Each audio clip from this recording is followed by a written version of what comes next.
Morjes, mä oon Atte Jousi ja mä ajan MX2 ja MX1 ja viime vuonna tuli MX2 SM hopea takatasku. Joo, ei tää tosiaan mikään lomareissu ollut, että aamu 8 tuli aamulenkki ja saman tien 10 radalle. Radalla päästiin ajaa tehokasta jo 2-3 tuntia ja heti kun oltiin ajettu, lähdettiin kotiin, syötiin ja nukuttiin ja sama jatkui niin koko 2 viikkoa, että 10 rataa ehdittiin kiertää.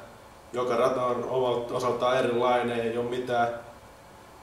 Kaikki on oikeastaan kovapohjaisia ratoja ja siellä ajettiin sen mukaan, mitä rata antaa myöden. Ja pari päivää oli semmoista päivää, että oli niinku vähän kuraa ja jouduttiin pesee pyörän. Muuten oli niin loistava keli, että ei oikein Suomi-poika parempaa voisi toivoa.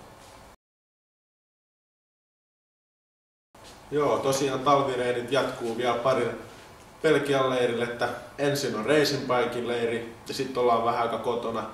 Reenataan muuta sitten, ajo jää hetkeksi aikaa tauolle, reenataan juoksua ja hiihtoa, mitä nyt sitten on talvireeniä. Ja sitten mennään takaisin, on Suomen Moottoriliiton leiri ja siellä vielä hiotaan tulevalle kaudelle vauhtikohdalle.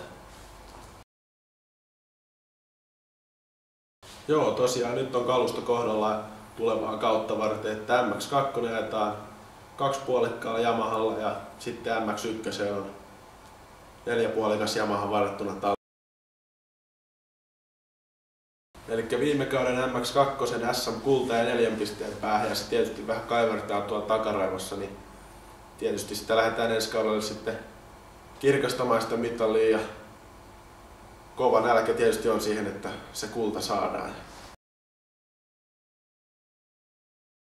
Joo, eli viime vuoden MX1 SM jäi 3 pisteestä kiinni, etten päässyt mitalleille ja nyt tulevalla kaudella se lähdetään hakemaan se mitali takataskuun.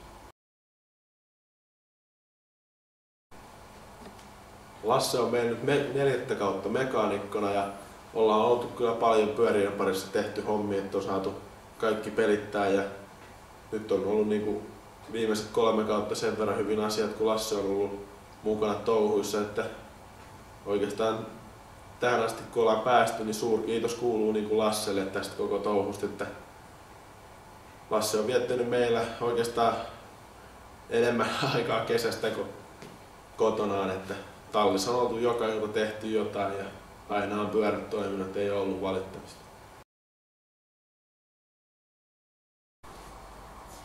Mä haluan tähän loppuun vielä kiittää mun omaa perhettä ja niitä mahtavia sponsoreita. Ilman teitä mä en ois tässä.